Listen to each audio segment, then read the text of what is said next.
So we're about ready for a bit more live music, yeah? Yeah, I thought you might be. So am I. I think you might enjoy this. I know I'm going to. Put your hands together, please. And welcome Orange Clocks.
Tope and Chode live in a magical world in the far reaches of space.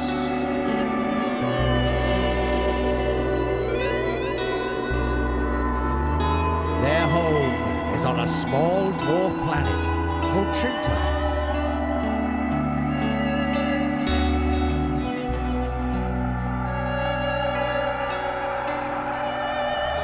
Happy play, sunny days, lazy ways, just kicking back and eating their favorite iced greens whilst flying around in their magical sphere.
The universe and the stars are Tope and Chode's playground, and boy, do these two just love to play. As our intrepid heroes enjoy their time amongst the stars, cruising around in their little saucer, the control panel suddenly comes alive as an SOS signal is emitting from a nearby galaxy. Tope and Chode immediately swing into action to investigate.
Our cosmic duo land upon a planet that they have never been to before, and at first glance, one could be forgiven for never, ever wanting to.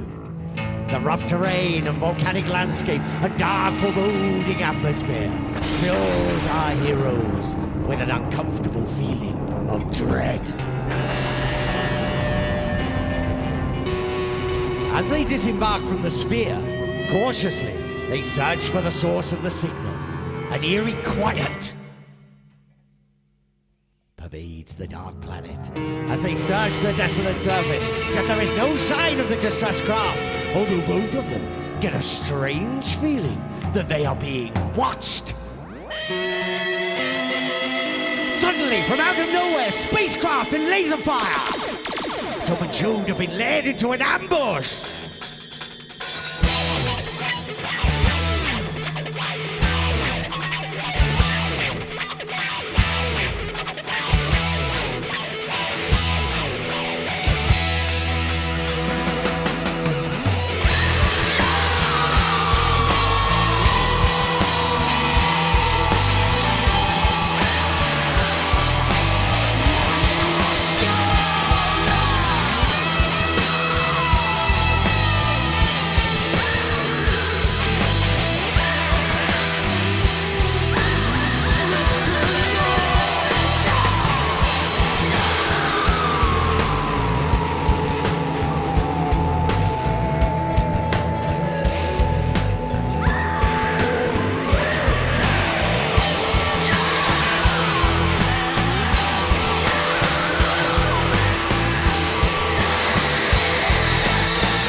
Tope hides himself behind a rock cluster as Crump's evil cronies surround Chode.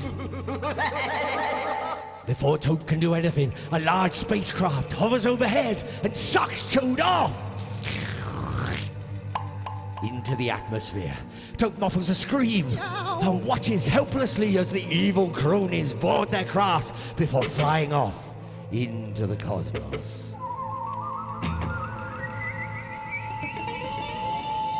On his return to the sphere, Tope realizes that all is not well.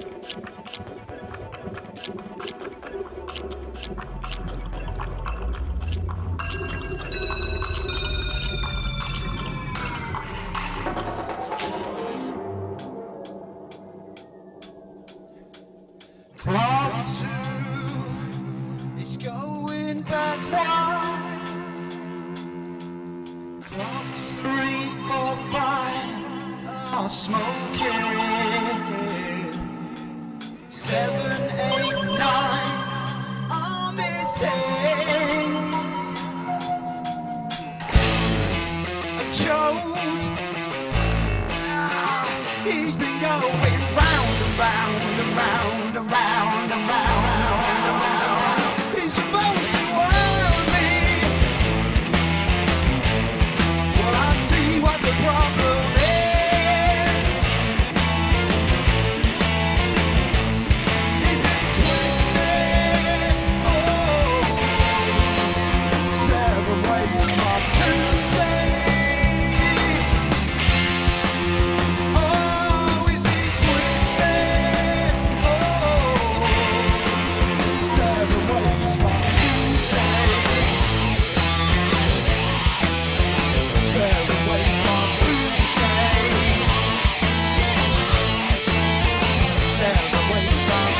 take all of his skills to get the sphere to fly again.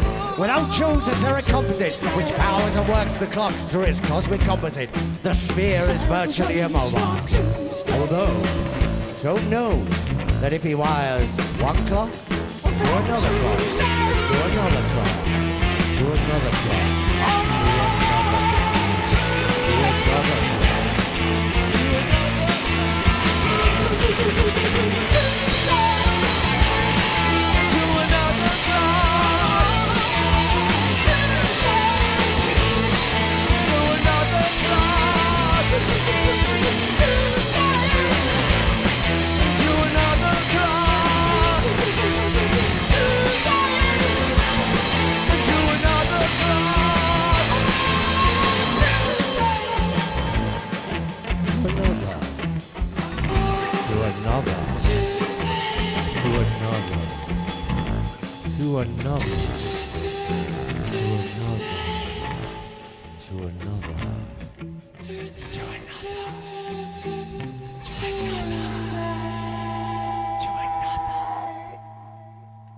Before long, some of the sphere's panels begin to light up again.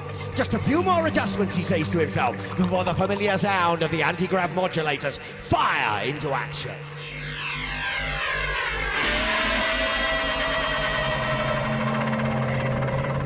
Tope sets the landing sequence for Spore-1 to ask his old friends for a favor.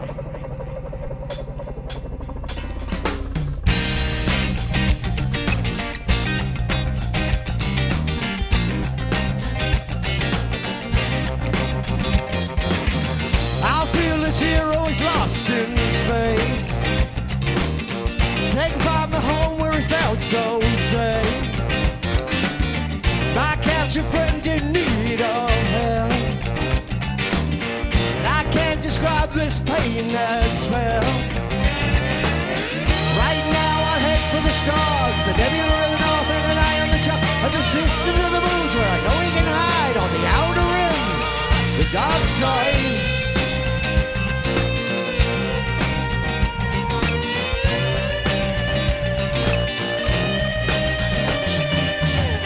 Continues on through the cosmos, looking tirelessly for his prophetic partner. But in that instant, he realizes that he's in the 7th Cyber Quadrant, where his old friends, the silly Cybers, live. Thousands of little mushroom-like creatures who can mobilize an army in a moment through their cosmic telepathy. Tope sets the landing sequence for Spore-1 to ask his old friends for a favor.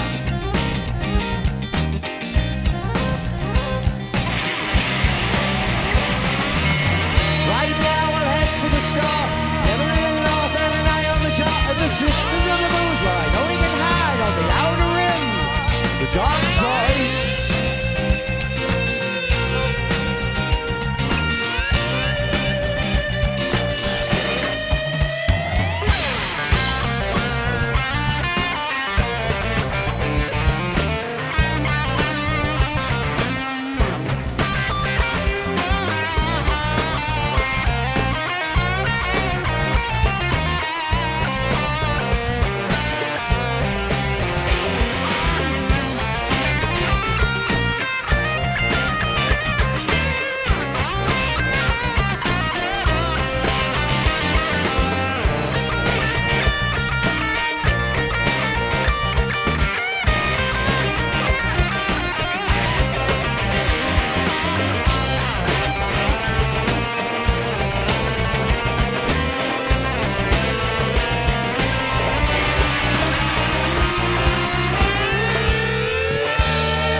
Where's the halfway point?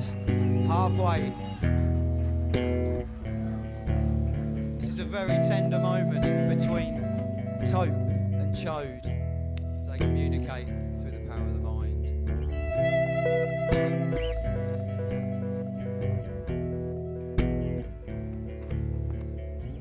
Tope lands the sphere and is clearly in despair. The silly Simons, already knowing his plight through their collective mind. Quickly, plans are made, orders are transmitted, and Tope prepares to travel through the magical fields.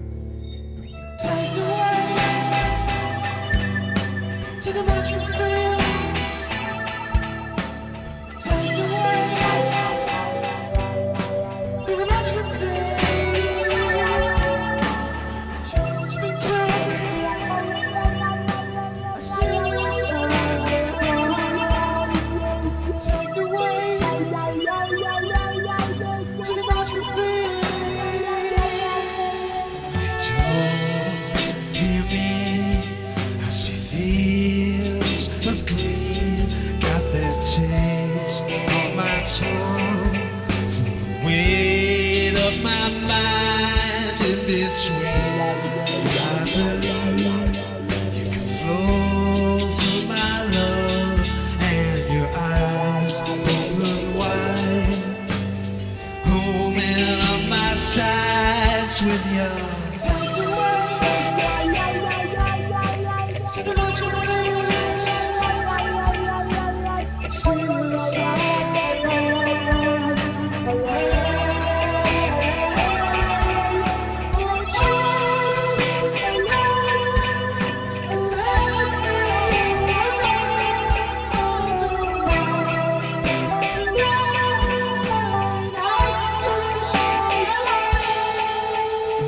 Hill against chrome, I can't see through his skin. There's no soul in his eyes, and I fear for my life. To the magic of fields, you must come help me now. Torn apart we have been, together we must be. And you're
The magical fields are too large to travel on foot, and the canopy is too dense to search from above. So, Tope pulls a big lever on the side of the sphere. A small orange cube slowly emerges, and then the sides fold down, revealing cogs, brackets, and chains, all shining and swirling and twirling about as if it were, well, alive. Alive? Yes, alive. Gradually, it begins to metamorphosize into a small but fast and agile Tope rover with big fuck-off wheels!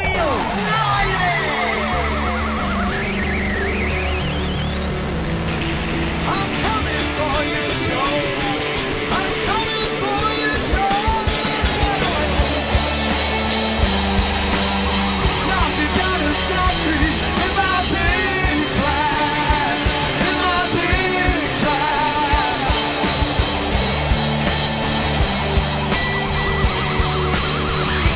In my big track. In my big track.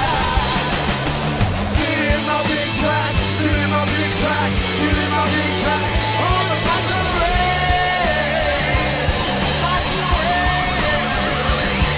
I'm killing my big track, killing my big track, killing my big track, on the passerelle.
Tope comes crashing through the undergrowth before rounding a mound where a clearing can be seen. With no cover, Tope maneuvers carefully. Suddenly, in the distance, he sees a flash of light. From the other side of the clearing, Crump is taking a break from torturing his prisoner, Jude. As he walks into the clearing, an unusual phenomenon begins to happen. A flash of light blinds the evil one and knocks him to the ground. And then a figure appears. As the light becomes brighter, as the force of it becomes more and more intense, until the light becomes form, form becomes matter, and matter becomes a person Crump has not seen for a long, long time. His long dead evil father, Strump! What a shit!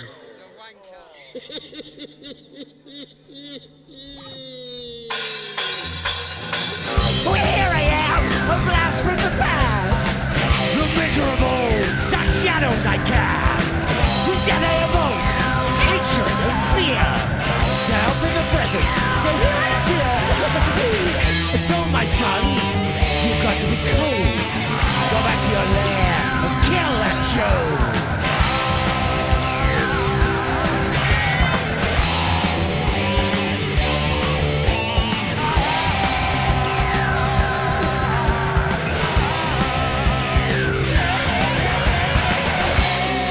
Miraculously as he had appeared, Strump was gone. And so, with his words still ringing in his ears, Crump decides to take his father's advice and kill Chode.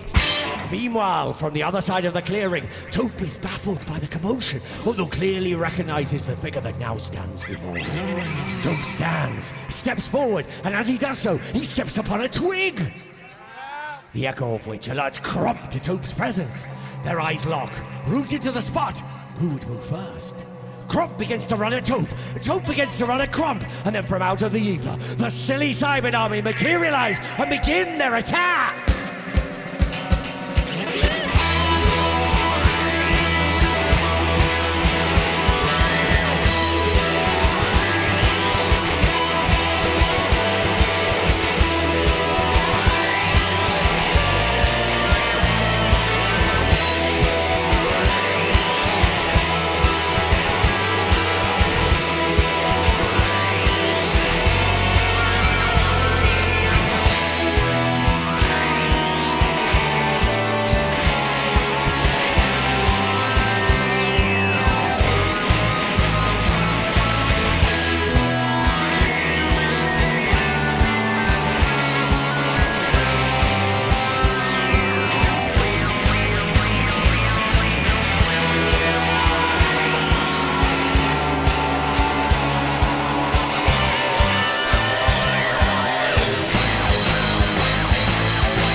Before Crump could even think about laying a hand upon Tope, the Cyber Army were upon him, sweeping him up and carrying him off into the distance.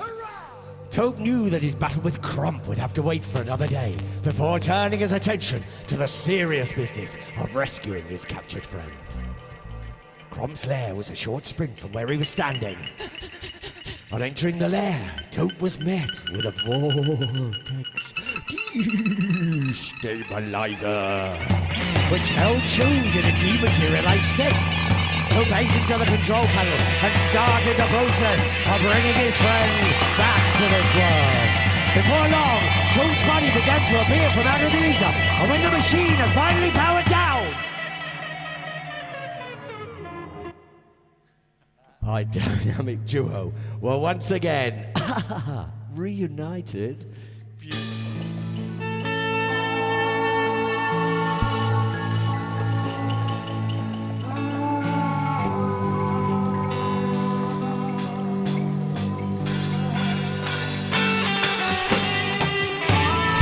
After greeting each other after their ordeal, Tope and Chode were surrounded by their army of friends, the silly Simon. And it was soon decided, collectively, that they would have a big party back on Small Meters 1, where the Simon sat and the ice creams would flow freely in celebration of their royal triumph over the evil Crump.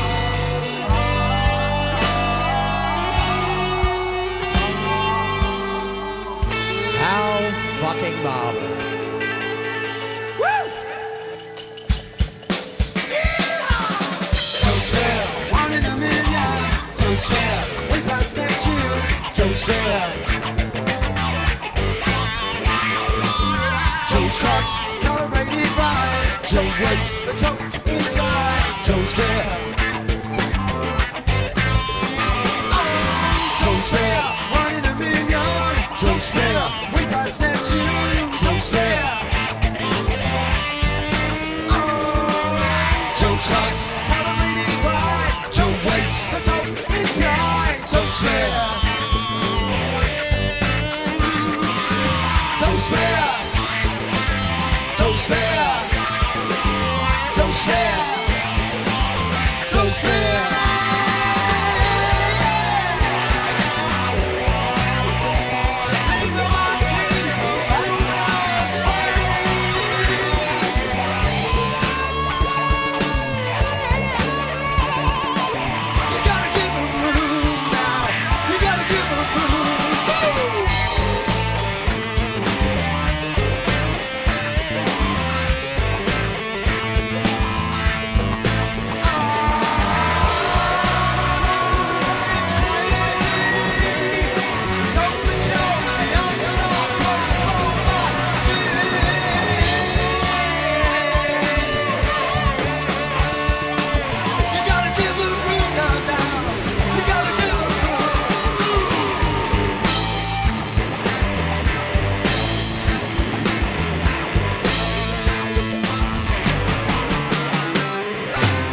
Tope's fair, 1 in a million. Tope's fair, way past Neptune.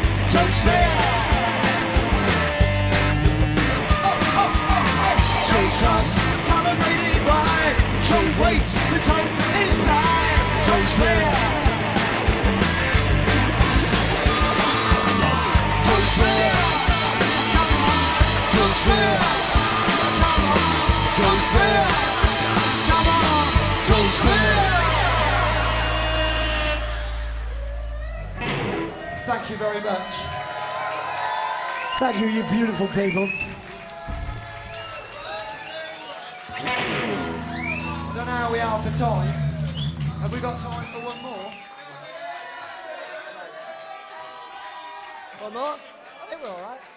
All right. Well, this so that was Tope's Fair, and that's the album sort of in its entirety. And quick bit of sale, it's over there if you want to buy it.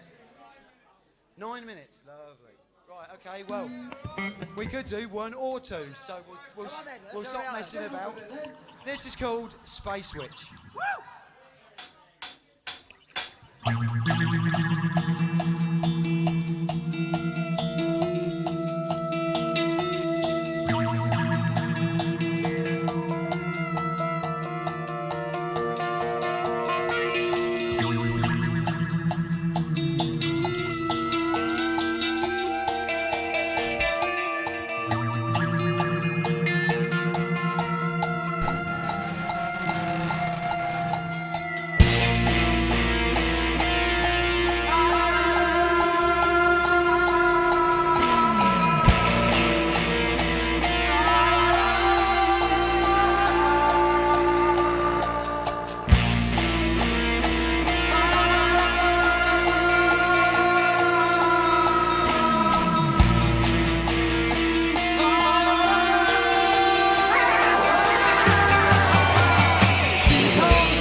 for sad souls as she screams.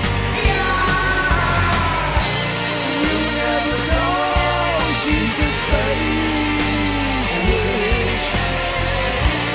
You never know, she's the space witch.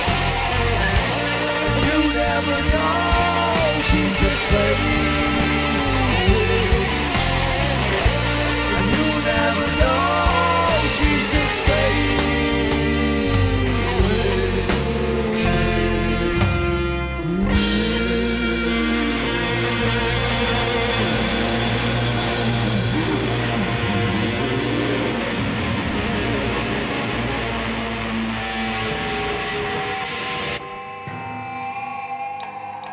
Thank you. Thank you, you beautiful people. Thank you very much. Been a blast. Thank you very much for watching us. Enjoy the rest of the festival. Thank you to Martin and all his team. They've been tremendous. Enjoy the bands later on. Fierce than the Dead, everybody. Fierce than the Dead. Thank you. Thanks ever so much. We've had a blast. Brilliant. Take care. Have a great festival.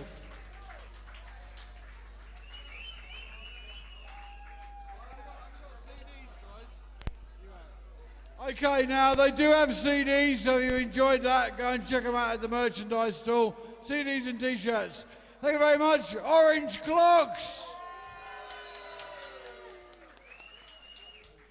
Back with Babel in a short while. In the meantime, once again, thank you, Orange Clocks.